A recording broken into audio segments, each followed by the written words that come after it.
toy. We wanted men.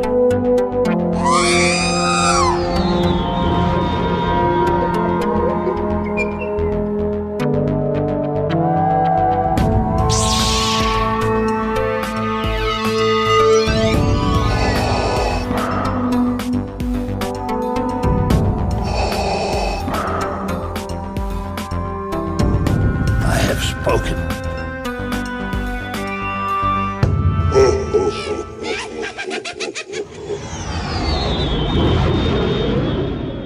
Welcome to episode 126 of the Smugglers Galaxy podcast, your favorite Star Wars podcast for smugglers in the galaxy.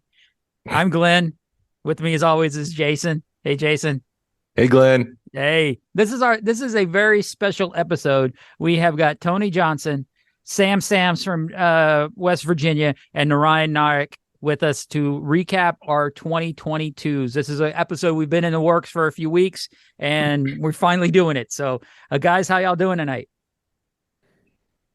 Good. How are you? Good. I was gonna say they're not gonna say anything, and then they're all gonna say something at the same time. That's we fit right in on a show then, right? Yeah, exactly. Right. Wait, hold on. Wait, what'd you say? Go ahead. Huh? What? That's what I think Tony said, like 90% of this show's like me and Jason stopping each other from stepping on each other. So we're just like, I'm just going to go with it from now on.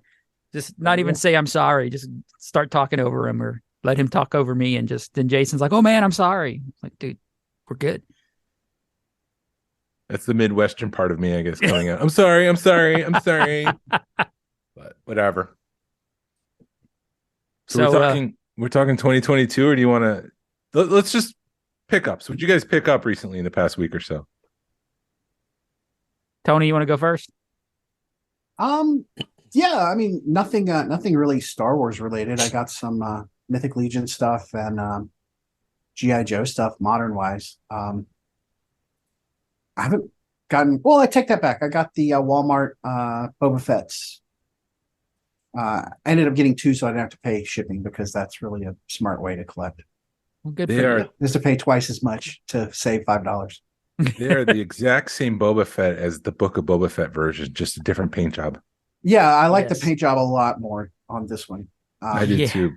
Yeah, that I- was my pickup this week, but I picked up the Target one because it was $10 and I got like halfway through the register and was like, damn, this don't look good. But for $10, I still got it because it's the re-armored version. Yeah. Oh, I also got the battle damage TIE fighter from the Micro Galaxy Squadron Nice. for $4 Nice. at my Sweet. Target. Is that your first one?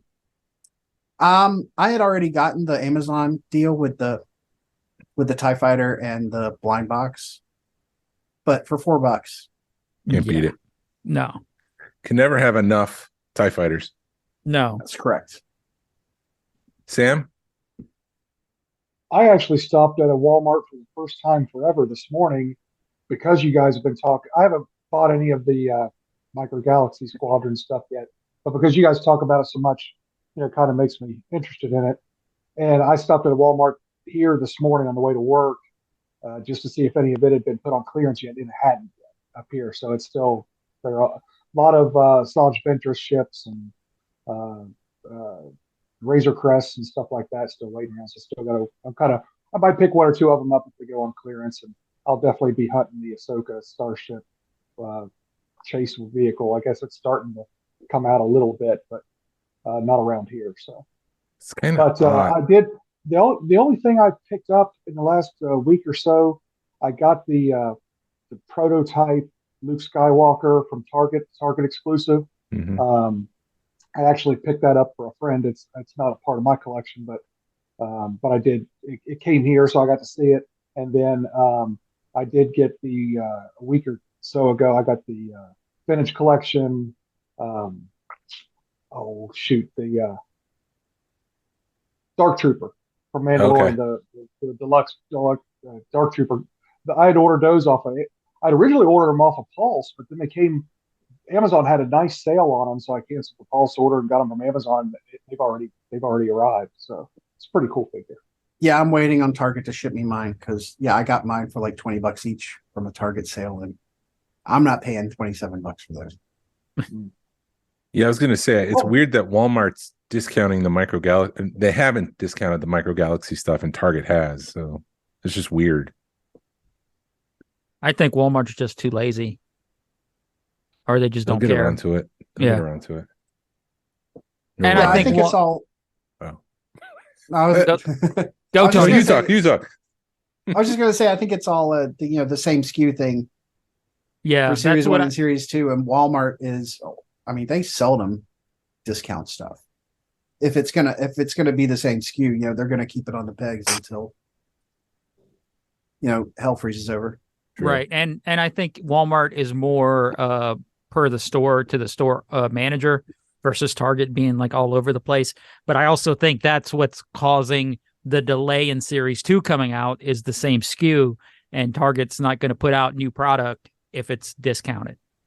Because I actually had somebody tell me, because I asked them to look at the number, and they said if the number it's showing up as a discounted item, they're going to show 0 in the back. So I think that's causing the delay and the shipment. The distribution issues. That's the word. Yeah, I haven't seen any Series 2 stuff at all in my area. And I'm right on the border of West Virginia, Ohio, so I see some stuff in Ohio stores and West Virginia. I haven't seen anything Series 2 at all. I saw them hitting today in California, so I think they're going to start flooding the market here. Good. Now, Ryan, you get anything? Not so much local pickups, just a few arrivals in the mail. I got the same Python Boba Fett that you guys mentioned before from Walmart, all busted up in its bubble mailer, Mhm. which is pretty typical, unfortunately. I did get the custom retro robot metal Russian bootlegs from Gonzalo Diaz Paez. Those arrived from Spain. And I remember those have been kind of delayed for a few years, so I really been looking forward to it. So I got it. It was a Darth Vader and a C-3PO, and they're pretty cool figures. I just opened up just to make sure everything was intact, but I haven't really examined them closely. But really nice presentation, really nice quality, vintage style bootlegs. They kind of reminded me of model trims. Yeah, I think they're modeled in the same way, but they're made in Russia. And they're made by the same sculptor who produced, I guess, the Russian bootlegs are called Oratet. And it's the same sculptor that made that one. So, but yeah, I think some of the packaging does resemble model trim stuff. And Yeah.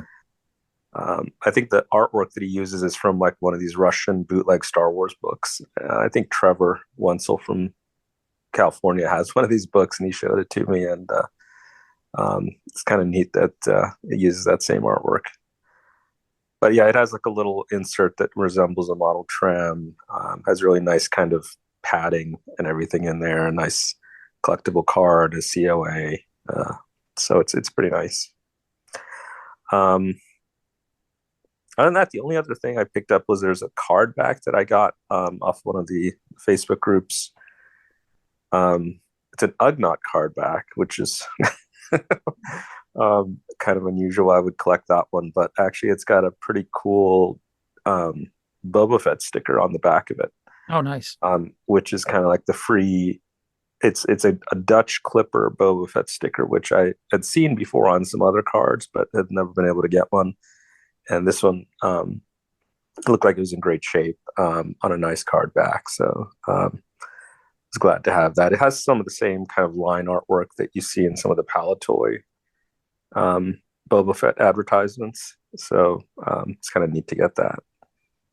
Yeah, So- I was waiting for you to bring it back around to Boba Fett. It's like there's got to be a Boba Fett reason why. There's a reason why you got that Ugnaught card.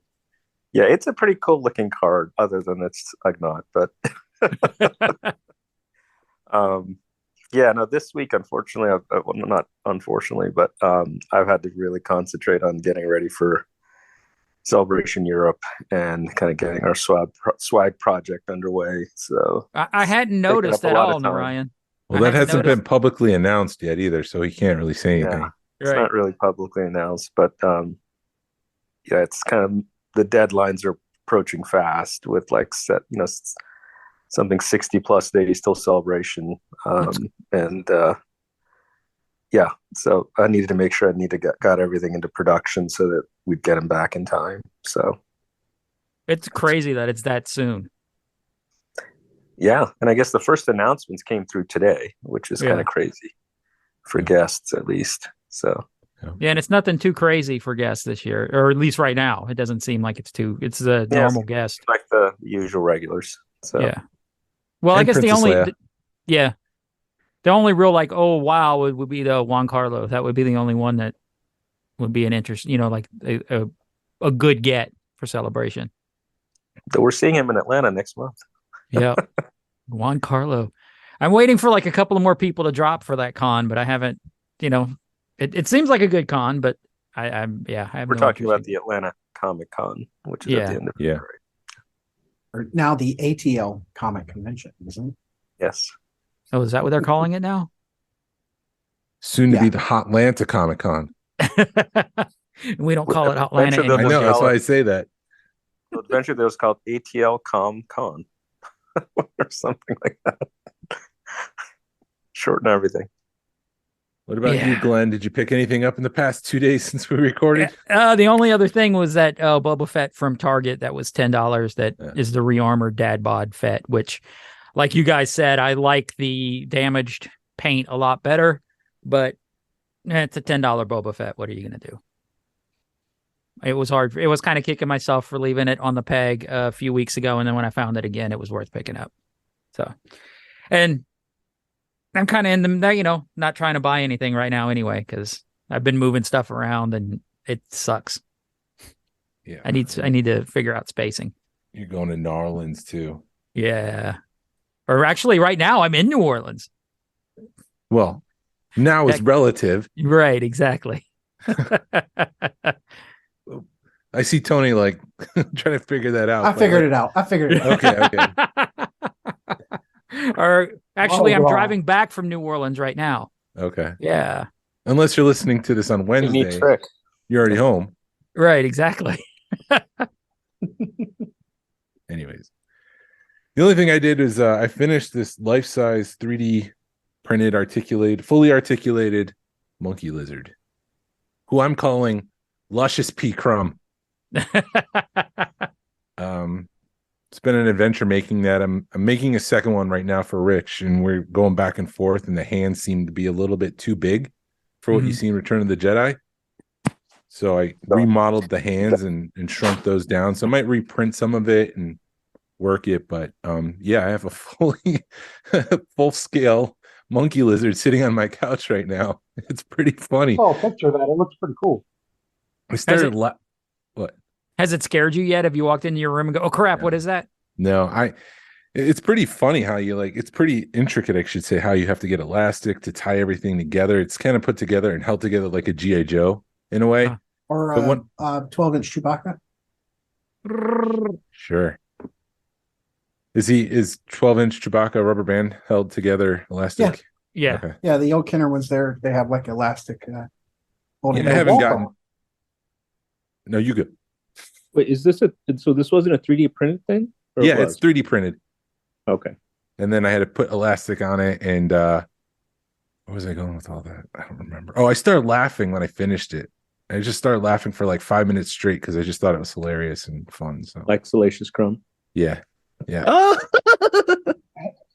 Hey, Jason, if you had to estimate like a cost on that, what would like the material and stuff? Yeah, the I've always material. wondered. I see all these cool things 3D printed, and in my head, it's like, oh yeah, that must have cost $300 to make, but I'm sure it didn't. I mean, your 3D printer is going to be anywhere between $300 to $400. But assuming you already have that, the materials itself, the filament, I probably went to 3 spools, so that's about $60. And then paint, a spray paint can. I only went through one of those. Some acrylic paint to do the eyes and do a brown wash, and then a sealing, something to seal it up with. So all Now, are in, you maybe Under sanding? $100 then. Yeah, there's thank you. There was filler primer. I forgot about that too, Tony. Thanks. That's about $7. Then you sand that down to try to get rid of the print lines the best you can. And so all in, that's probably $80-$90. Nice. Same scale as the ones at Galaxy's Edge. No, this is bigger. That was bigger. Okay. Yeah, I'd say the one in Galaxy's Edge is maybe like a quarter of the size. Yeah, because that one sits on your shoulder. Yeah, this one would fall over if you sat on my shoulder. This movie size or bigger than movie size? They said it's full scale, life size, so it's supposed to be movie size 1:1. But like I was saying, comparing it to photos of Salacious Crumb, the hands itself are a little too big. So there's some modification I feel like I might need to do.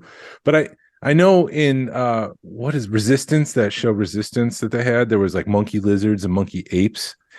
And I don't know if Lucasfilm has gone ahead and changed the canon. So, it might be that in the movie, but it's actually this now. And going forward, this is what we want monkey lizards to look like. So I just need to look at the Clone Wars and compare it to that and Resistance and all that to see if it's really just one person's interpretation, or is this how Lucasfilm is doing monkey lizards now? Well, you'll probably find out in a month and a half. I think you will. I probably could just watch the trailer. It's in a couple of the trailers. There's a bunch of monkey lizards in a tree, and then the last trailer there was one close up. Yeah, but there's like not a banana or anything for scale there. So it's kinda No, hard to no tell. space bananas. Yeah. But yeah, that's all I got. Fun project.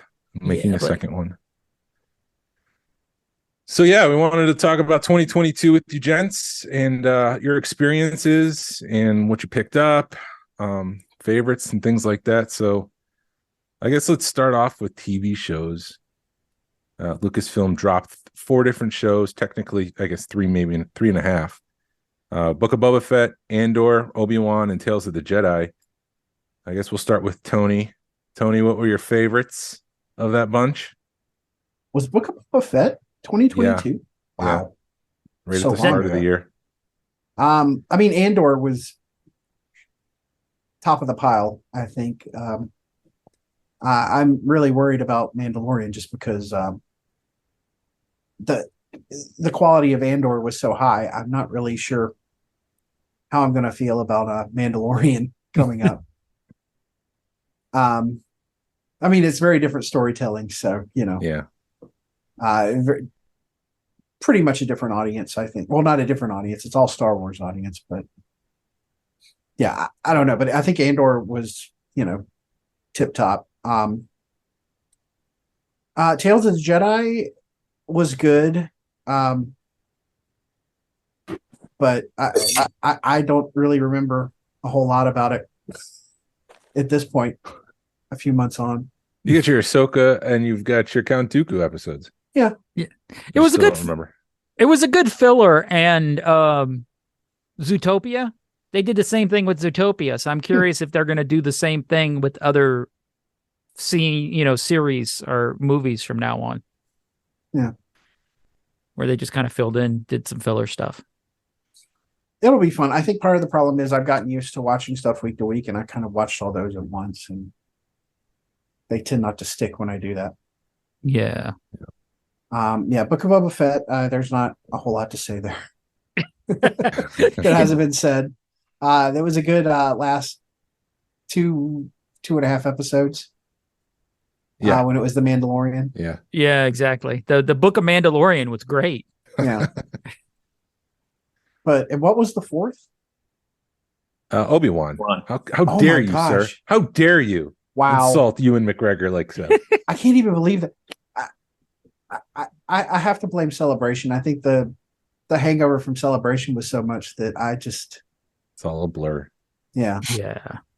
Wow. Yeah, I totally forgot about everyone. How about you, Sam? I like. I'm a true Star Wars nerd. I like all of it. I do prefer like some more than others. For me, I probably enjoyed Tales of the Jedi the best. I'm a Clone Wars person. I really love that stuff.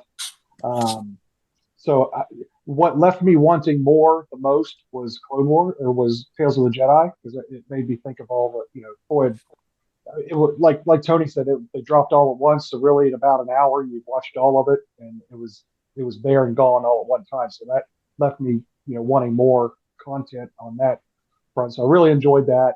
Of the four, I'll just be the one to defend Book of Boba Fett a little bit. I mean, I didn't hate it. I get the problems with it, but I'm not a big Boba Fett fan.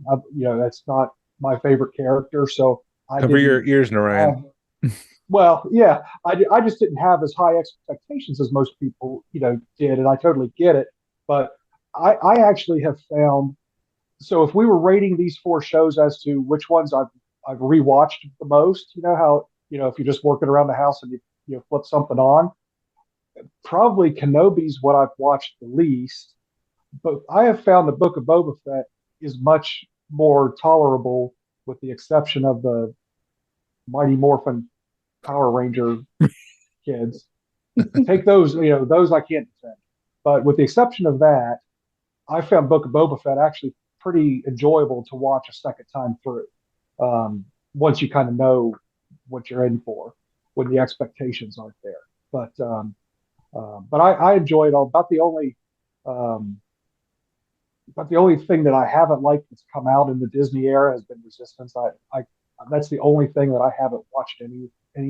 I watched a little bit of the first season. Was like, this isn't for me. I can't watch this anymore. But so we had Tales of the Jedi. What was the fourth one that I'm missing? Andor. I by the time the ending came, I really enjoyed Andor, and it is a totally. I was one of the people that during the first 3 or 4 weeks was like, what the heck is this show? I mean, I need more Star Wars in my Star Wars. Was kind of where I was one of those folks. And I did enjoy it. I enjoyed it a lot, and I'm looking forward to season 2. Like, I wish it came out next week. I mean, I'm real excited for it. But I also like more swashbuckling adventures in my Star Wars. I don't need a deep Breaking Bad type storyline in my Star Wars, but I enjoy it all. Nice. I'm looking for this year is going to be amazing. 23 is going to just be amazing. All the stuff that's coming out. Yep. How about you, Narayan? Well, I agree with Sam in that, I liked all four of them.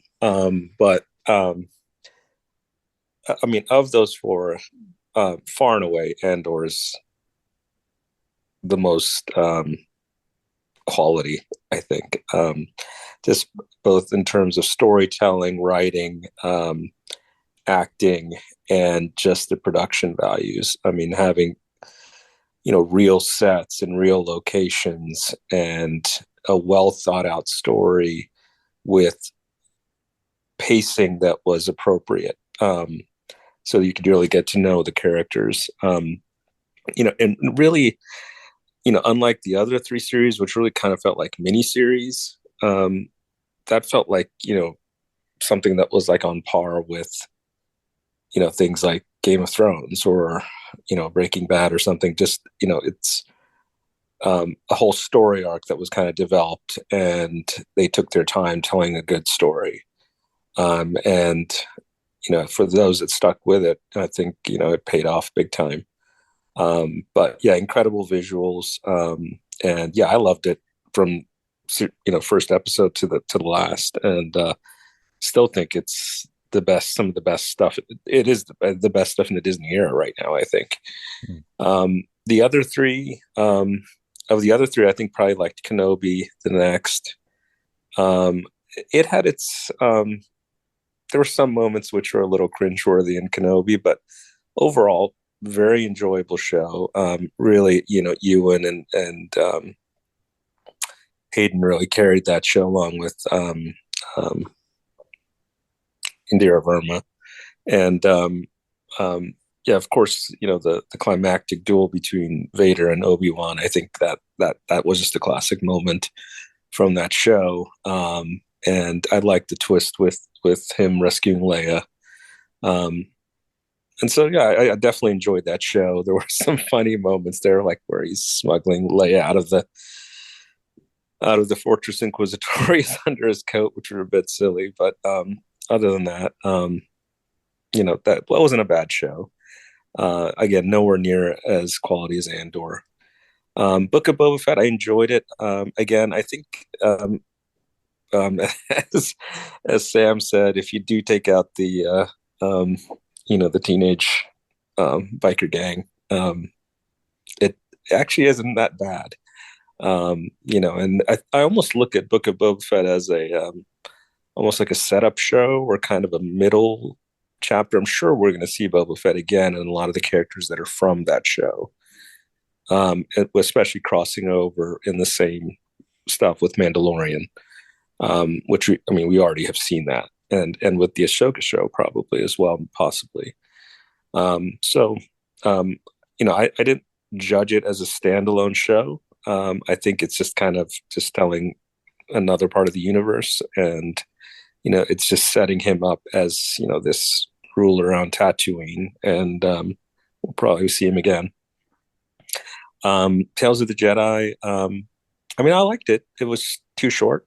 It just felt like felt a little bit like the old Genndy Tartakovsky Clone Wars series where they're just giving little snippets. But I enjoyed them for what they were, especially the Dooku arc. I thought was really well done.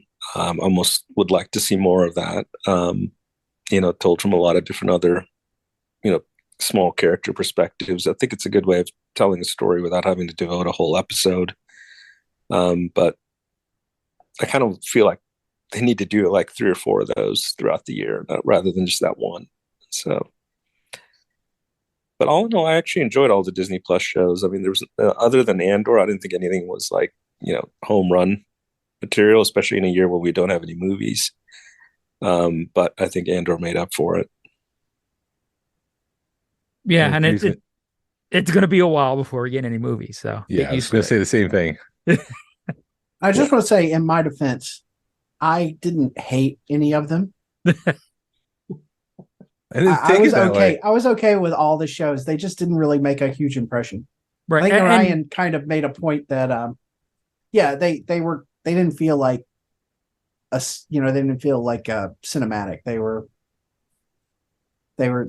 very much like miniseries or something, and a lot of filler. Yeah, I do have to agree with I think Andor, the way Andor was shot on like a real stage, it's really going to have to push the envelope as far as like the volume, because I think now we're going to start noticing the volume more because we got so used to it and we're like, oh, this is so cool. And now that knowing what a real stage, live sound stage is like, going back to the volume is going to be weird. So, yeah, I agree. Yeah, we'll Yeah, see. I think the biggest complaint about Kenobi that I've heard other people say that I agree with the most is that it just felt small, and I think a lot of that was because it was produced, a lot of it during COVID and things like that. I almost wish they would have waited until now to do Kenobi, when they had full resources at their disposal. But I still enjoyed it. That last scene in Kenobi where he goes back to Alderaan, and it ends up telling Leia a little bit about Padme and Anakin. I thought that was perfect. I love that. Pitch perfect. Yep. Do you have any questions, Glenn, or do you want me to continue? Go. You got the questions, man. I shared them with you so you can ask some of them. Oh, I got to dig it up. Hold on. All right, let's talk events. Tony, this was your first celebration, right? If I remember right. Yes. How was it? It was fantastic. Yeah. I was some of the highlights? overwhelmed.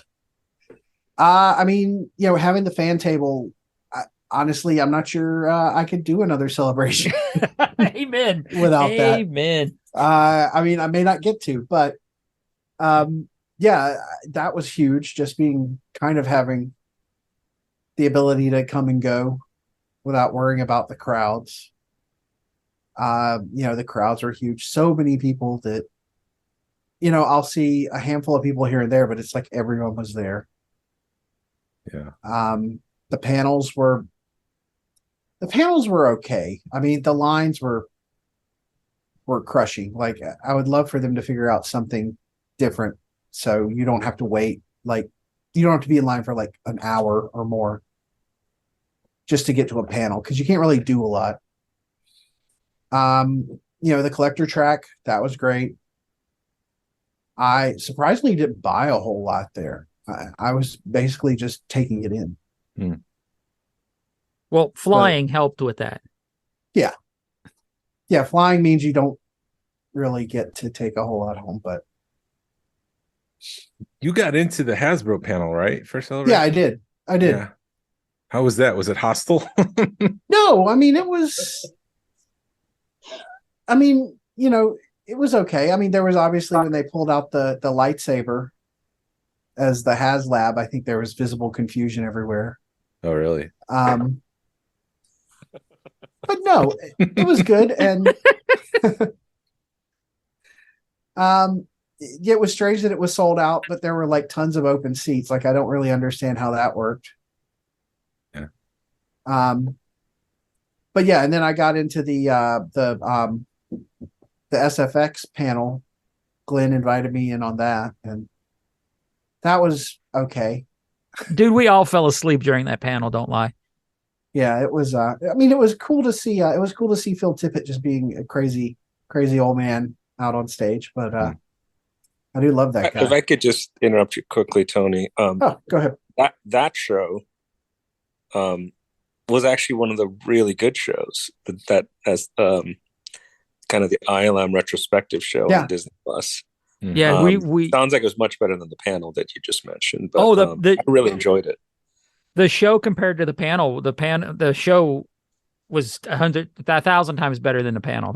You forget about that show because it's not labeled Star Wars; it's Lucasfilm. But that was a really good retrospective, like you were saying in the Lucasfilm.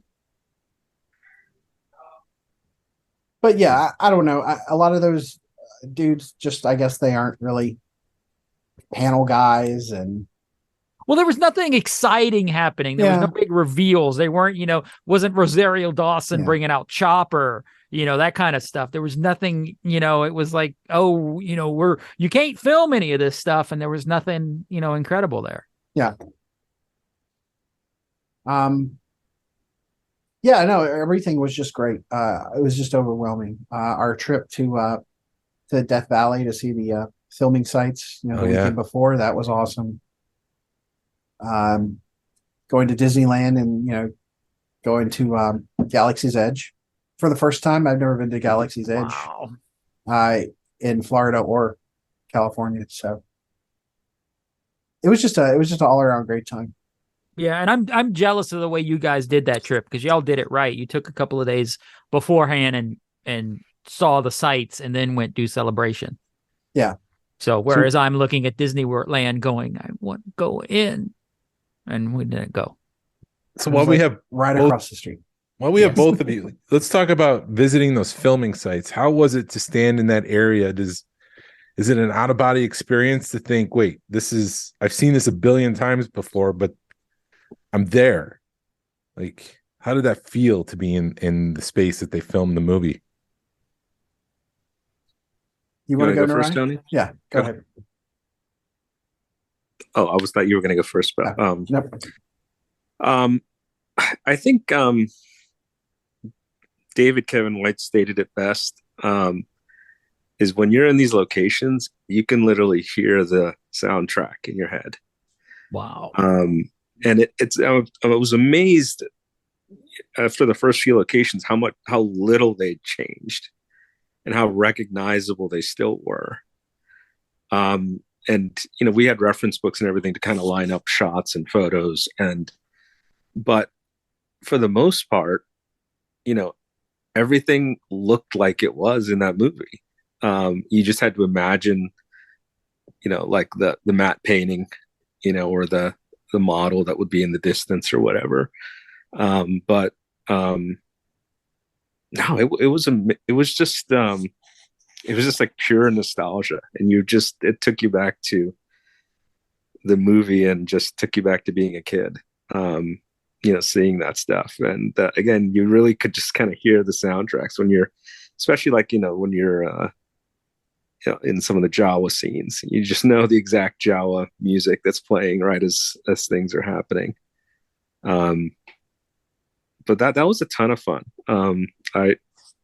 It was something I don't even know who came up with it. Was it me that came up with the idea originally, or who somebody did? But we mentioned it on one of the late night chats. Yeah, I'm going to say it was you.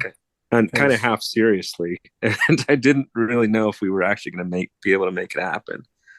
But I'm glad, at least a small group of us decided, okay, we're going to do this, and and we just went, and it's actually was. I think that was the best part. It was the shared experience of it all. I think if one or two of us just went individually, wouldn't have the same experience, but the fact that like 3 or 4 of us came from different sites to meet in that place, and then kind of find all these locations, and we each kind of did some independent research, and it was like a bucket list thing. So I'm hoping we'll all do something like that again. So yeah, I remember the first stop we made, it looked like a place, and we got out and we walked up a hill, and it's like, well, this isn't even it. And it's like, it was nothing. I was starting to worry that it was just a vista. Yeah, I was just starting to worry that we weren't going to find anything, and then we take off and go half a mile, and we pull into a parking lot, and you walk out of the car, and it's like, that's exactly where R2D2 was going through that little valley area. Awesome. And then you turn around, and there's where the sandcrawler was, like literally right there within 100 feet. The other side of the parking lot. Yeah, other side of the parking lot. Well, didn't somebody bring toys or something, and y'all try to replicate the pictures? Yeah. I think Cedar had some figures. Matt Short had like his childhood R2 that he had.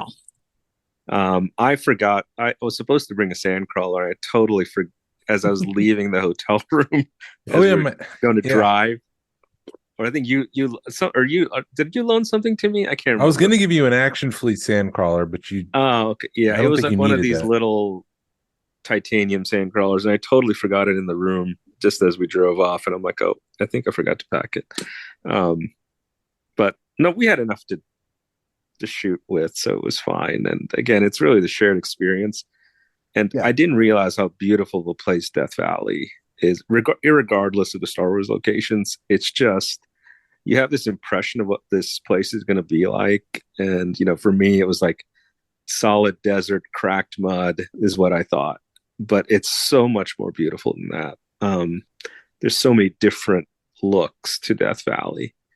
And it's just a gorgeous place to be in and just experience. Yeah, it's Death Valley. You never think there are these incredible mountains on either side. Yeah, just massive mountains, and a gorgeous night sky. And just again, you just see a lot of. There was more color than I thought I'd see in Death Valley.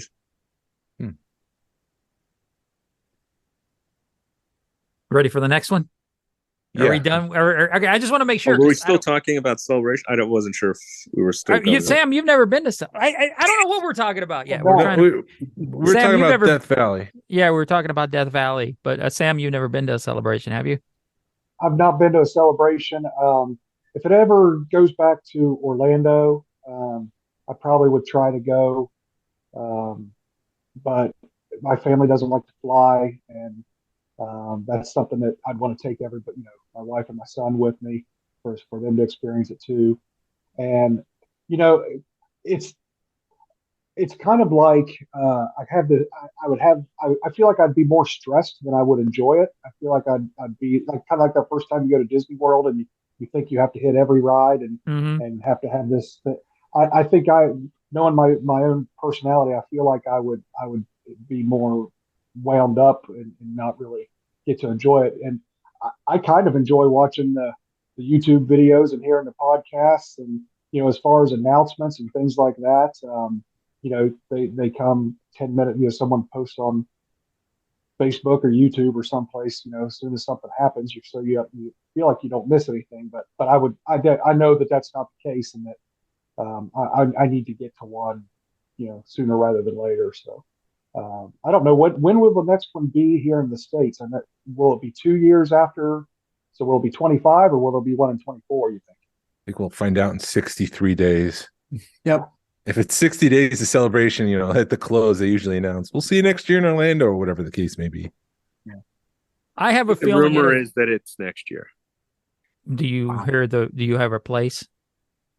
O-Town. It sounds like Orlando is the main likely location, but there's nothing that I've heard absolutely confirmed for that. So. You heard it here. It's in Orlando next year, folks. I'm just checking. It would be awesome if it'd be in Orlando, because it's driving distance for us. And then I know our wives, Jason, have talked about, going and at least seeing what our celebration's all about, but maybe not doing the whole experience, and they can go to the beach and chill out at the pool, and we'll go have our Star Wars fun. I want to stay at the host hotel. I feel like we messed out. I think there's pluses and minuses of that. I think there's more pluses than minuses, but yeah, I could feel you. Yeah, that's one of my regrets. Is I wish I had the hookup to get into one of the main hotels. I think for me, one of the main attractions for celebration would be all the guests and autograph opportunities and meet and greets and that kind of thing. As my vintage collecting has kind of wound down, as I've completed my runs and things like that I want to buy on the vintage side, I found myself getting into more, some autographs and some things like that. So I think that would be what I would be excited for with the celebration, would be, getting to meet, some of the actors and things. That would be a great way to spend a whole lot of money too there. Yeah. Right. Fast. Right. And you'd spend a lot of time in lines, because was it better last year or this year or whatever than it was in Orlando for autographs? I didn't hear as many complaints this year. Okay. Right. Because I know in Orlando, I wanted to get some autographs, and it was just like, you have to wait in this line, and you got to wait in that line, and you got to wait in this line. And it just, I was thinking more Dragon Con, where you just walked up to the table and like, here's my money, give me your autograph. It's not and like that. It's not like that in Celebration. No, and I think what Tony said makes a lot of sense as far as the amount of money, because you pay a premium at Celebration for the autographs, and for the most part you can get a lot of the guests at a lot of the other shows throughout the year, with the exception of Ewan McGregor or one or two of the big named A-list folks, but all the Disney Plus stars, tend to be at a half dozen to a dozen shows throughout the year around the country. So yeah. Speaking of which, I'm looking at another. I'm like MegaCon in Orlando. Everybody that was announced in Celebration is going to be at MegaCon Orlando, and it'll be at ATL Comic-Con. So it's like, I feel like the stuff that was announced for Celebration was just like, they're going to come here too. But yeah, you are paying a premium. So before we leave Celebration, let's just get Narayan's thoughts on it. He's a world-class.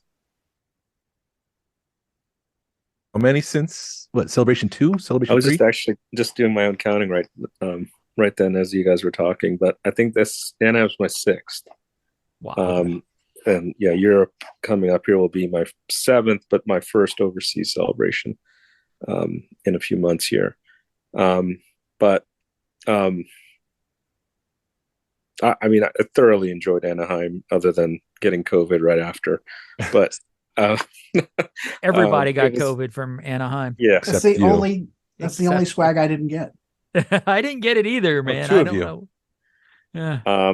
But one thing I've learned from celebrations is you have to make your experience at Celebration. Yep. And it's I've gone from just spending entire celebrations in the exhibit hall, or in panels or in autograph lines, to basically spending 4 straight days hanging out.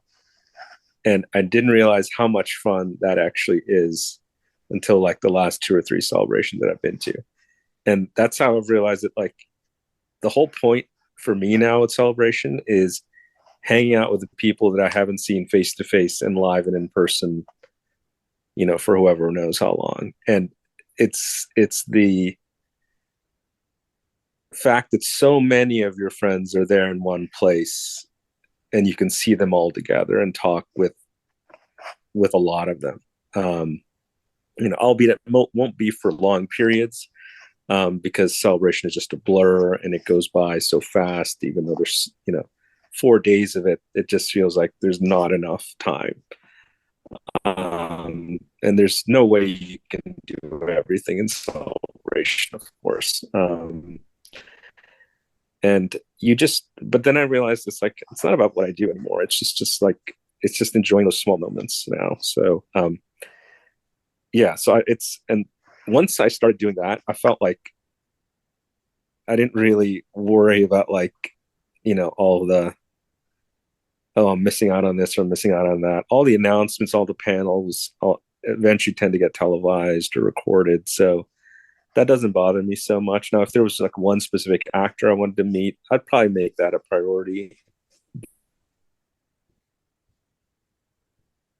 Half my Celebration and autograph lines, because you get so little time with the actors anyway.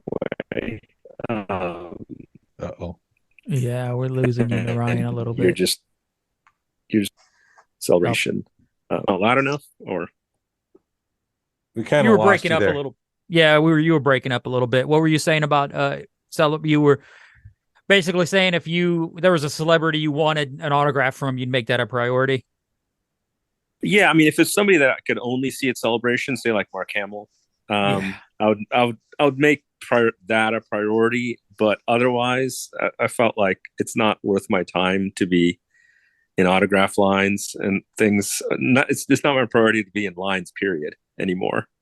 Yeah, especially if I can get a pass, with the table, an exhibitor pass, which allows me to bypass lines and get in a little early and get things done. That is a tremendous part of the experience. Yeah. And you don't feel like it's exhausting to be in lines. And really makes a different feeling for Celebration overall when you don't have to do that.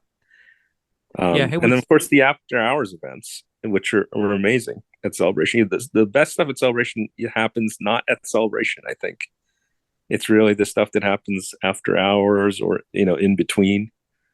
That's some of my favorite memories, is the things that happen after hours.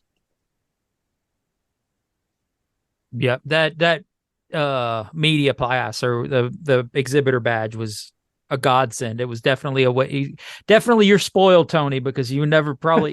I hope we get to do another celebration like that, but you got spoiled this year. We're not having to wait 2 hours to get in and just be able to walk in, and there were some experiences that Jason and I have talked about that would not have happened if we didn't have that exhibitor badge. Yep. Hello there. Yes. Yep. I love I'm very you, Dave. thankful for it. What, Tony? I said I'm very thankful for it. I don't know how I would handle a celebration or a big event like that without that. Right. A celebration with the peons up the way. I know. I'd have to get the VIP, I guess. Yeah, if you can even get that, because there's only those go in seconds. Yep. So, Sam. Sam, let me, Sam, your turn. So, you came down to our summer social. How was that? Oh, it was great. Narayan was extremely gracious and a wonderful host. I'd met Narayan 2 or 3 different times at some shows, like in Cincinnati, and I think I can't remember if you'd been to Columbus once or not, Narayan, but so I'd met him before, and I think Glenn, I'd met you at a show in Cincinnati. I hadn't met Jason before or Tony, so it was great, meeting you guys in person and getting to know you a little bit better, and our families meeting. I know Jason's wife and my wife have a lot in common, both school teachers and things like that. So, and it was also nice for my wife to see collections that were way more crazy than mine, so took a little bit of the heat off.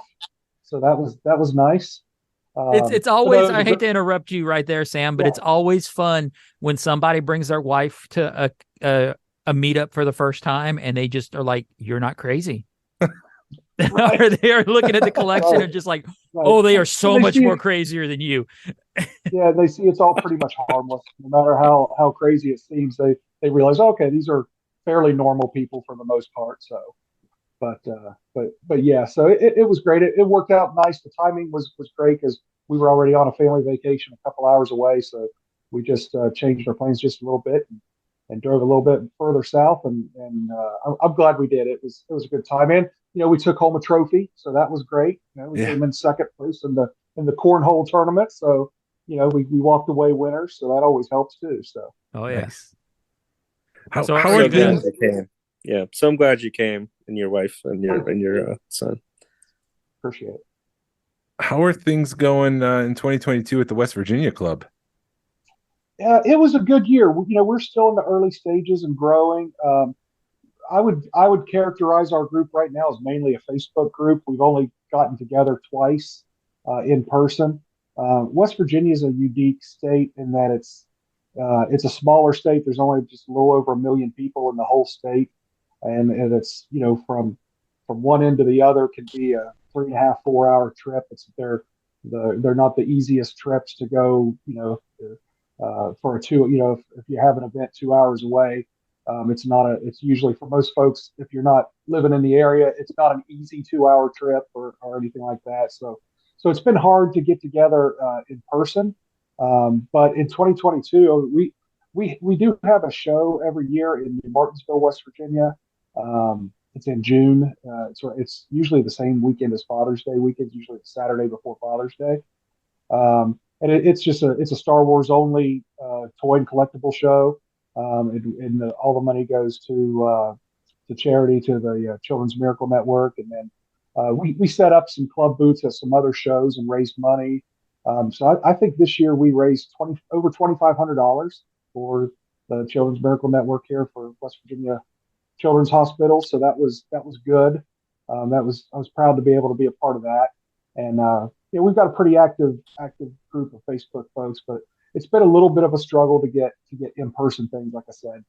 But we're going to keep trying here in 2023 to do that. But I think our Facebook group has over 150 members now. So of course, not all of them are West Virginia folks, but we welcome anybody that wants to be a part of that our Facebook community. But yeah, it's growing, and we'll see. We'll continue to set up at shows and make our presence felt, and just have fun collecting together. That's what I like. What Narayan said. It's as you mature through the collecting, the toy collecting journey, it becomes more about hanging out with friends than it does this pickup or that pickup, because the nice pickups are fewer in between. So the social aspect becomes way more important. And at the end of the day, not to sound too corny, but it's more valuable than the toys. And I know you say that's you not to be corny, but I think we all get to that point in our collection journey to where we've got all this stuff, or you're at a point where that becomes more important. And I think all of us are kind of getting there. We're getting older. It's just we're running out of room. You either run out of money or stuff's getting too expensive. And it's just I was listening to David's podcast today. He's doing his 2022 retrospective, and he was just like, yeah, sometimes you just got to stop and take a breather and don't go chasing that next high. Just enjoy the experiences. Agree. So are you planning on coming back down for 23 this year? I haven't. I know you guys have posted some tentative dates. I need to take a look at it, but if I can make it happen, we'll be there for sure. Awesome. I'd like to get down for the winter one sometime, but December's just during the holidays it's tougher to make that work. All the weekends seem to fill up pretty quick with family obligations and things like that. So I'd like to do a winter one, but we'll make every effort to get back down there for the summer. And what was nice about your summer social was, like I said, my wife, who is the polar opposite than a Star Wars fan, she really doesn't like it at all. But she had a great time. I mean, she did. She enjoyed herself and had a great time. So so I think I could convince her to go again. Very cool. Yeah, while we have your ear, we did that. We were trying to expand, figure out ways to make it like a weekend full thing, and we tried to expand it with like going to visit on that Sunday a couple different collections. How was that? Was that worth your time, Yeah, or would you? Yeah, I enjoyed that a lot for sure. Yeah, I liked that. You know, in fact, because there's so much activity going on Saturday at Narayan's house. There's different events going on and things you can do, and it's a lot more crowded. Because not as many people did the collection tour on Sunday morning. So I enjoyed those two. We did 2 out of the 3 visits just because it worked out best for our way home.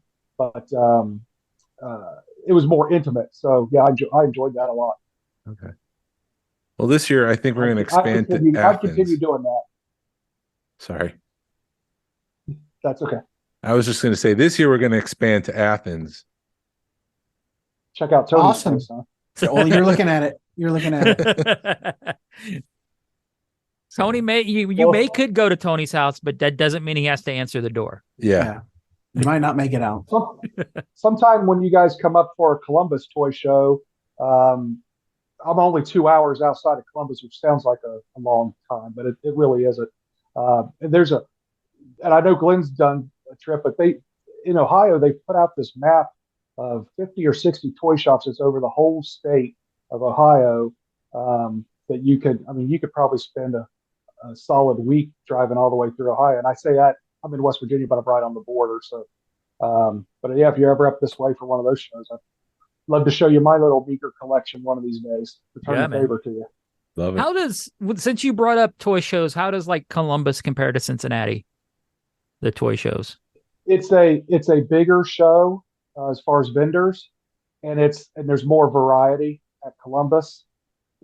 But Cincinnati is quality. Okay. You got better stuff. So if you're a high end vintage collector, I think Cincinnati's the trip you want to take. Plus you've got all the other stuff you can do in Cincinnati with the revolving around Kenner and all of those things. But Columbus is more of a pure toy show. Gotcha. I think Columbus is probably like Xenia. Okay. I love that. Just a little bit. Yeah. Yeah, my wife got spoiled on that Xenia show. She's already like, look, Xenia, let's go back up. And she's doing like the spring show and stuff. So I'm probably, as far as my wife's concerned, we'll probably go back to a Xenia show before we hit a Cincinnati show. Because I even enjoyed Xenia more than I think than Cincinnati.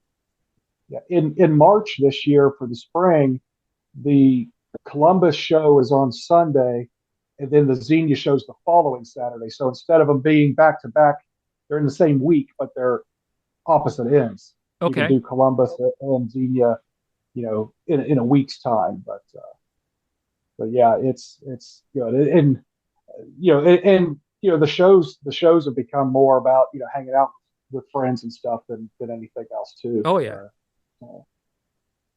But I always spend more than what I'm playing to. So yeah, that still happens.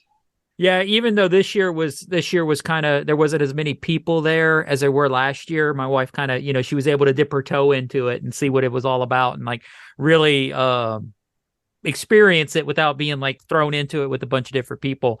And I think with, she's kind of experienced stuff through webs, through everything, through the Facebook group. So she's trying to get more involved. I know we've mentioned going up to New York one time, even when they do their annual, whenever that happens again. So it's fun to watch her get the bug, I'm pretty spoiled, living where I live in that. And I didn't realize it when I first got back into collecting Star Wars I think it was around 2012 or so. I was in Cincinnati for a continuing education class I had to take for my insurance license. And I just had some time to kill in the evening and Googled toy shops and just kind of stumbled into one. And I bought a couple of first 12 loose complete figures. And it wasn't until a few months later that I realized that I lived so close to kind of the vintage collecting mecca and all the toy shows that are in the area. I remember being on Facebook groups and people talking about how hard it was to find stuff. I'm like, it's real hard. It's easy to find things, but I didn't realize how lucky I was. I'm within 3 hours driving of 100 toy shops, and just about every weekend, I'd say twice a month, I could drive to a decent toy show if I wanted to. Yeah. Yeah, we've talked about Cincinnati. Just anybody that's listening, if you ever can make a trip to Cincinnati, it's worth it. I mean, not only is it the Kenner history, but there is a ton of toy shops. I mean, we spend, I think, 3 or 4 days up there, and we don't even hit them all. And it's you're going all day to hit toy shops. Plus, there's a lot of good breweries up there if you're into beer. There is. So, did you guys have any goals or things that you intended to do in 2022? Did you accomplish those? Trying to keep it generic so you guys, I'm throwing a wide net to cast the biggest fish, I guess. I would. Oh, go ahead, Tony. Oh, I was going to say I had goals and I really didn't accomplish them, so much to the point that I don't really have goals this year. I mean, I have things that I'd like to complete, but I didn't write down like I need to add this or I need to do this. Maybe not goals, but intents. Did you have any intentions? So no. I intended to. I had bought a CAS membership at the end of 2021, and so my goal, and I wanted to get a loose complete vintage run. Basically, I wanted to grade my loose Kenner vintage run, which was expensive, which is why I spent the money on the membership. And so it was great. I started that run, but I didn't. I still need 20 figures graded that I didn't get graded. Now my membership's up, and I don't even think they're doing those anymore. So I don't know. So I decided that I don't need to be in a hurry. This time last year, I thought I needed to get them all done this year, and but I've slowed way down on that, and I'm kind of enjoying. And I want to, as much as possible, find a loose complete figure in gradable condition and grade it myself, rather than just going on one of the Facebook groups and buying a AFA or CAS 85, Walrus Man or whatever. So trying to kind of do it myself. One, because it's cheaper, and two, it's kind of fun. Very nice. Ryan? Goals for 2022? Yeah. I mean, pretty much my goals were experiences, and those happened in spades. In addition to the pre-celebration experience with Death Valley, got to do the running of the hoods at Celebration, which was a ton of fun with you, Jason. Yeah. It was great that our swags had really tied together with that, and I felt like that kind of opened some doors for us as well. And then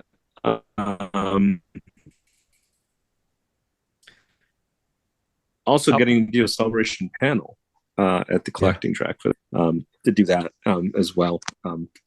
But yeah, pickup wise, it felt like last year, I don't know if I put a lot of effort in, but things kind of came to me by people just messaging me and wondering if I wanted certain things, and I was able to pick up some pieces I never would have thought I would ever get. So I've kind of slowed down, kind of actively trying to find stuff. Of course, there's plenty of stuff that I pick up here and there, but it's not a lot of it is people just messaging me nowadays. So and so it's funny. It's the beginning of this year. I don't know if I've really purchased anything big, whereas last year it started off with a bang with there was a Spanish Boba Fett card back that, and there's one or two of those ever in existence right now, and I never thought I'd be one to own them. But there's an interesting my number one pickup, and it happened within the first week of 2022. So, but Yeah, I mean, like this year is pretty similar. Similar goals, just great experiences. This year is the 5th anniversary of the Moss Atlanta Cantina. So I know we haven't set a date yet for the social, partly because I don't have my summer vacation figured out yet. So as soon as that gets figured out, because it's going to be almost always in July, but I don't want to do it on a week that I'm already on vacation. Right. So we'll have to figure out the exact date for that. But I'm looking forward to Celebration. Looking forward to Toylanta. I'm going to be hosting a pre-party at Toylanta in a couple months here. Shortly after that will be Celebration, and shortly after that will be the summer social again. And so it would be it's going to be a whirlwind, and a few other meetups later in the year. I'm really looking forward to as well. But no, I couldn't have asked for a better year than 2022. It was kind of like a breakout year after like a couple years of COVID. We had some great memories from 2021 as well, but I thought 2022 topped everything in the last few years and really made up for it. But I didn't talk about the annual, which but even though I was only there for like a day, that was so much fun as well. At the second New York annual in August. I wish I could have stayed the whole weekend because I remember how fun the first one was. But as it was, incredibly enjoyable to see your friends again at anything like that. So I really treasure those opportunities when you can do those things. Yeah, I agree. The annual was fantastic. I didn't complete many goals, but 2022 is still a spectacular year. I mean, yeah, Celebration, the annual, summer social, winter social, Toylanta, Cincinnati. Yeah, it was just it was awesome. Very cool. Sam, you were talking about the auction. Yeah, I was. Narayan mentioned he hadn't picked anything up yet this year. I said there's a pretty big auction that's coming up here in a couple of weeks. Maybe you'd have a crack at something there. Oh, Morphe's? Yeah. Believe it or not, I don't think I'm going to even bid on Morphe's auction. You gotta get the Yoda partly box, because the I Yoda don't case, feel don't you? like there's anything I really need from there. I'm not really going after 12 backs, and I have a 21 back fat, thankfully. I don't know. I just don't. With Celebration coming up, I don't really feel pressing need to be spending big bucks on things that I don't really need at the moment. So, I've become more and more niche. Been more and more niche in my collecting habits lately, and collecting things like vintage Boba Fett towels. So, I'm going to drive up to the auction. It's about 5.5 hours. No, wow. If you're in close proximity, I think it'd be a great experience to just see some of those things in person. I just want to go see it all. Maybe I end up with something if there's a bargain that falls through the cracks or something, but I just really want to go see the collection and then just watch the auction happen and just kind of see it. So it's kind of turning into a little bit of a mini meetup. There's a handful of people that's probably going to make the trip. Yeah, and if I was close by, that would be the reason I would go, is to hang out some more with some people. Well, but I'm almost a little bit of auctioned out lately. There's just so many auctions. Yeah, I feel like every other month there's like something in my email box of like, oh, this auction's coming up, and it's almost like I can't even keep up with them. And like, I think I've even stopped looking at like Vectis and even Hakes. It's just become so overpriced. Every time there's something that I even bid on, I'll get outbid on something, and it's like 2 to 3 times what it was going for on like Facebook. I'm just like, it's like, is this even worth like, dealing with these auctions with their buyer's premium and everything? So, that being said, I think I won the first thing on Hakes, so that did like 4 years last year. So, which surprised me, but Well, Sam, if you get into the auction room, a piece of advice: don't touch your nose, don't sneeze, don't scratch anything. Right. Right. Don't raise your hand and say, I want that one. Yeah. Right. We'll have you on I after kind of, talk about it. I kind of want to bid on one of the DT Lukes just to say I bid on it, but I'm afraid I'd end up stuck with it. So Are they doing any pre-screening or anything for that? Do you yeah, know? well, you can actually go online right now and everything's they're doing kind of like a Hakes. It's a pre-auction now Mhm. where you can actually bid on the stuff right now. Yeah. And then like I think 15 minutes before the auction starts on the first, the online bidding stops, and then it's the live bidding Gotcha. from there. Can So you that'll be see kind the of the starting pieces? point. Will you be Yes, able to preview I'm the pieces? yeah, I'm going up the day before, and as long as I think they close at 4 o'clock, and as long as you get there before 4 o'clock, you can walk in and view everything.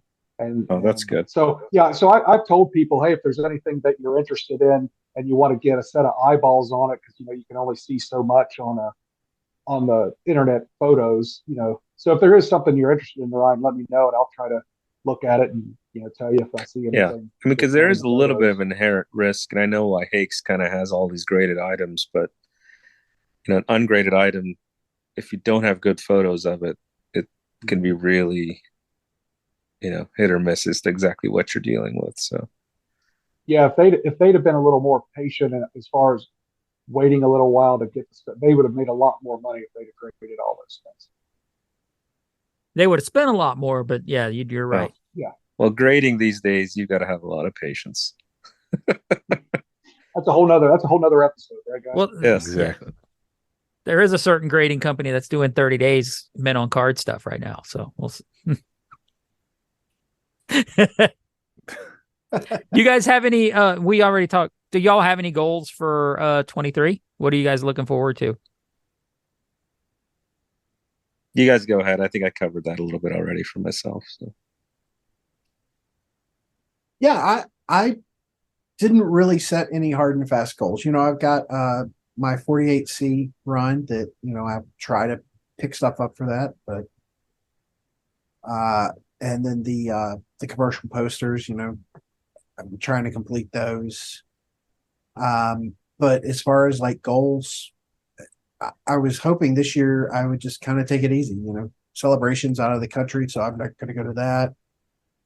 I'll try and I'd like to go to Kane, maybe, or, one of the shows up there. But yeah, I'm just trying to take it easy this year. Yeah, I don't think I have anything on a list that I'd like to pick up this year as far as a collecting goal. For me, I just want to continue to have the experiences. Next time we go to this Morphe's auction, I think that's just going to be fun. I don't, like I said, I have zero intention of walking away with anything, because even it's just stuff that's mostly beyond my price range, or really honestly doesn't fit into my collecting habits, because I'm one of those completist type of people. So if I end up buying one Empire Strikes Back mock, I'm going to end up wanting to buy all of them. So that's Right. I gotta control that. So I break mine up sort of in shows and trips. So I'll have Morphe's auction in February, and then Columbus I think is in March, and Xenia's in March, and then we'll go into this. I haven't really looked too far into the summer and fall, but it'll mostly be every couple of months taking a weekend or a long weekend for a show of some kind. So Yeah, I'm really looking forward to the Disney Plus content's just it's not really a goal, but it's just something I'm looking forward to. I mean, the Ahsoka show is going to be amazing, I think. And that trailer for Mando season 3 got me very excited, and I just think it's going to be great. So, and I'm curious about the one with Jude Law, that's coming out later in the year. Or is that the Skeleton this year, Crew? or is it Skeleton Crew? I'm curious what that's going to be. So. Yeah, I think that's sort of on the same level as Andor was, where we don't know what to expect, but it may blow us away. We don't know. Yeah, I'm hoping for Goonies in space. Hey, I'd be cool with that. Hey, Mikey, you got to go to the bathroom. I'll mention one goal, and kind of not really a goal to pick something up, but a goal to probably find time to downsize some of my modern stuff.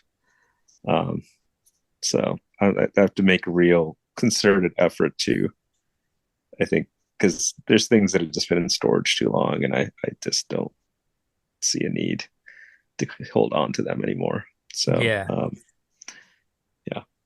Well, you may have an opportunity come May 13th with the Georgia Alliance's first toy show, which we have to start working on. But that'd be Yeah, a great buddy. opportunity to sell it. Yeah. I think More that'd be a info very soon. good opportunity. Yeah. So More information soon. Yeah, I think I'm not going to make a goal of it, but curation is one of the things I'm trying to work on this year. Which includes probably downsizing too. are you still grabbing Marvel Legends? I still have a ton of Marvel Legends. I'm not really sure. I probably should just get rid of those or get rid of a lot of it. Black Series is just, I don't know what to do with it. So I'm just gonna buy a Qui-Gon Jinn and then Firewood. try and sell a full set. See if I can sell a full set. Yeah, that'd be interesting. Hey, Tony, you do the Mythic Legions, right? Did I hear you say that earlier? I mean, I picked up a few things. Like I got the figure Obscura stuff and the giant moose. The reason I asked, I've got a friend here locally that's really big into the Mythic Legions, and they're really, really cool. And Glenn and Jason were talking about that a little bit the last couple of weeks when they were comparing Hasbro's kind of strategy or lack thereof. And to me, the most interesting thing that they do is they do the pre-sales and they make however many people want to buy. So it'll be on instead of being a pre-sale for 30 minutes, and hey, we have 5,000 available for pre-sale. And once they're gone, they're gone. The way the Mythic Legion guys do it is, here it's on pre-sale for a month, and if we sell 50,000, we'll make 50,000. If we sell 4,000, we'll make 4,000. And that's it. And then the people that don't make it, that's why the aftermarket's twice as much on those. But you really don't have anyone to blame but yourself, because you got plenty of time. If you want to order it ahead of time, you can. So Sure. I mean, they've got such a great model. Yeah, I mean, the only drawback, in like HasLab, is that at the end of the pre-sale, you pay for it, and then you wait a year. Right. Yeah. So that was I didn't pre-order any of the new stuff because it's just not. I don't want to do that. I'm trying not to do that anymore. I did that for the last 2.5 years with Hasbro. I didn't think buried about in pre-orders ahead of time. Yeah, and then I basically had like 3 HasLabs show up in the last 2 months. So How's that Proton Pack treating you? it's a fantastic side table right now. It's, so yeah, I just didn't want to do that. And Big Bad Toy Store, they buy tons of those and they don't charge you up front. So I'm happy to pay a $15 premium to get the figure I want and not have to, and have that money for the next year and a half. And you're talking Mythic Legions. Mythic Legions, yeah. Yeah, I mean, How's but the- I'm kind of burned on HasLab too. Right. What do you think? Have you opened them up yet? What do you think of the quality? Of the Proton Pack? I haven't. No, opened it Mythic yet. Legions. I don't care about Mythic the Legions. Proton Pack. Yeah, no, they're really cool. The Santa Claus was weird because he was like they just reused another figure for him, and he's all outfit on top of like a spindly little figure, which is weird. But the moose is crazy, and the Headless Horseman is awesome. Awesome. But yeah, they are expensive. Well, we have a theory. Well, never mind. I keep forgetting we're recording this before we release our next episode. So it's They've already weird for watched me it to- on YouTube, so they know. Yes, exactly. So yeah, you've seen what our theory on it. Well, so- I didn't watch it yet. I haven't Oh, okay. watched it. Oh, okay. You just Yeah, saw that it Glenn, was on this- YouTube. Glenn, let me I ask agree you- with you. Go ahead, I Sam. was just say I agree with what you were saying last week. As far as if Hasbro just says heck with it and puts out a $50 or $55 figure, and you actually get $55 worth of stuff, I think they'd be better off doing that than $30 and $35 figures with one accessory. Awesome. How do you feel about that, Tony? You think what's your thoughts? On a more, I mean, if it's more expensive and it's more premium, then yeah. I mean, You see, I'd be okay with that. Like, I'm okay with buying, Mafex. Here's my Mafex Boba Fett. Oh wow. And he's really nice. I mean, the Hasbro is getting there, but he doesn't, they just don't feel as good as these Japanese import figures. But Yeah, the Japanese figures are incredible. Yeah. And you're also paying $50-$60 for them. well, plus shipping. I mean, it's close. It's pushing 100 for most of them. Wow. Like when you order direct from Japan, and most places here mark them up. So Yeah, because I know when they did the Bandai did the samurai figures, and I fought. This was in 2017, and I fought for a year to buy about that Boba Fett, spending $100 on it, and then when I did it, I was like, "Holy crap, this figure's incredible!" Yep. Yeah, I've got the new Book of Boba Fett coming from Bandai this week. That it just went on sale in Japan. So, Nice. and I'm maybe saving $10 from the US, but still at $10. Right. And it's on a jet right now. So it'll be here. It'll be here soon. It's better than a boat. But yeah, I mean, I'm It almost. probably doesn't come in a bubble mailer. No, it I probably hope doesn't. not. I've seen some of that stuff coming from Japan, and it's pretty bad. It's just wrapped in whatever they find. Yeah, and I have no issue ripping into $100 figure versus letting those Hasbro $30 figures sit in a Yeah. box. It's weird. I don't understand it. That's probably related to the excitement to the figure. You're more excited about the one than the other. You're like, yeah, it's another Yeah. repaint. I'll let it sit there. No, I'd have to say that too, because that $10 Boba Fett I have still sitting in the box. I have nowhere to put it right now, so there's a reason why it's still sitting in the box, but I have no desire to tear into it right now. I'm like, I can see what it's gonna do. It's gonna stand there. Unlike those with all the articulation, you want to get it and see what it all can do. You know what a Black Series is gonna do. All right. Should we end it? Sure, Wrap it man. up? Anything else? Any final thoughts, guys? No, just thanks for having me on. I appreciate it. I enjoyed it. Anytime Yeah, thanks you for coming on. want an outsider's opinion, let me know. Yeah. We'll have you on in a couple of weeks after you finish the auction. Hey, that'd be great. I'd love to do it. You can show us your haul. You can show them your haul. Yeah, on the plus side, I won't have to pay for shipping. So there you go. Yeah. He can That's- show that's us our how I haul. justified making the trip. Yeah, he can show us the haul and him sleeping in the doghouse at the same time. It'll be great. Without a car. No more cars. Well, he'd No, probably hey, have to what- swap the car. Yeah. Sell the car. One of the ways I sold it to the missus is we've got, I can't throw away packing material, right? So I'm meeting a friend up there that does a lot of shipping, and I buy and sell some, but I've slowed way down, so I don't ship as much. And I literally have one of those contractor grade trash bags full of packing peanuts. And so I said, hey, I'm going to throw this in the car, and I'm going to give it to my friend up there, because he's like, yeah, I'll take them all day long. So she's happy I'm getting rid of this big trash bag full of packing peanuts. So, there's that. Yeah. Any way to make it work, Sam? Any way There's to a make joke it work. in there. I know it won't make it, but Yeah, there's any angle you can take. Right. Narayan, you got any closing thoughts? no, it's always a pleasure to talk with you guys. So Awesome. you guys are doing great work with the podcast. And, Thank you. Thanks. love to talk with you guys. And thank you for listening to the Smuggler's Galaxy podcast. If you could, please leave a 5-star review of the show anywhere you listen. If it's allowed, it really helps us out and points people to our show. You can follow us on social media. You can find us on Facebook, Instagram, Twitter, and YouTube. Send us an email or message us. We love feedback, and we love to make you part of the show. Our email address is smugglersgalaxy@gmail.com. Thank you to Alfonso Riviera for the Smuggler's Galaxy logo. You could find him at the Rock the Force podcast. And thank you to Levi Waterhouse for the music.